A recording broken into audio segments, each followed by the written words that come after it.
Здравствуйте, уважаемые зрители! Вы на канале Market Камин.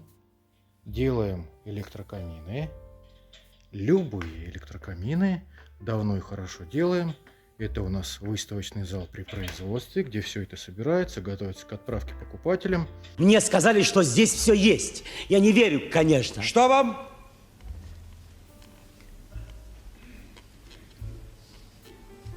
Вот это я могу? Это что? Сколько? Можно одну? Одну. А полторы? Дальше. Сегодня хочу показать вам еще один замечательный камин, который называется Элизабет.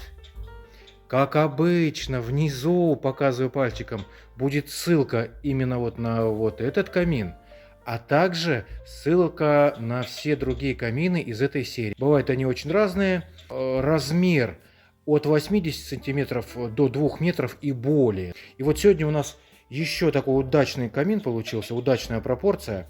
Длина камина, либо ширина, другими словами, 1,45 м, высота 75 сантиметров. То есть такой низкий, но длинный камин.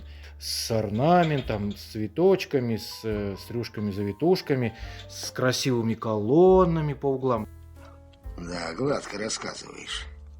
Дальше. Сам камин классический, а по формату он современный, низкий и широкий. То есть удобно над этим камином разместить телевизор. Можно поставить, можно повесить на стене. Как и во все свои другие камины, мы предлагаем несколько вариантов очагов. Очаг, то есть это вот там, где горит огонь.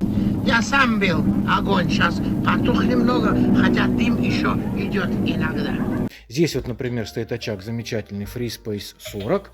А другие варианты посмотрите в описании. Есть варианты с дровами, есть варианты с пылающими кристалликами, есть варианты вот как здесь, где топка закрыта стеклом, есть варианты, где открытые топки с увлажнением воздуха, там подороже немножко, да. То есть все это в описании, смотри. Это у нас покрытие эмалью, без структуры дерева, гладкая эмаль в цвете слоновая кость и нанесена золотая патина по периметру, по всем вот выступающим деталькам, по фрезеровкам, по узорчикам. Очень замечательно смотрится. Если у вас другой цвет, пожалуйста, звоните, пишите. Телефон, как обычно, внизу мой увидите. Зовут меня Антон. С 9 утра до 9 вечера на звоночки отвечаю. Мама дорогая? Нет, А что? это из министерства. Из министерства. Да? Обсудим с вами размер, цвет, какую топку будем делать. Присылайте фотографии вашей мебели. Все мы вам подберем, сделаем как надо. А что, так можно было, что ли? А также не забудьте поставить лайк внизу, лайки приветствуются. Не забудьте подписаться на канал. Подписчикам делаем очень хорошие скидки. Подписчиков мы очень сильно любим. Да ладно, да ладно. Вот такой замечательный камин. Звоните, пишите. Ждем ваши заказы.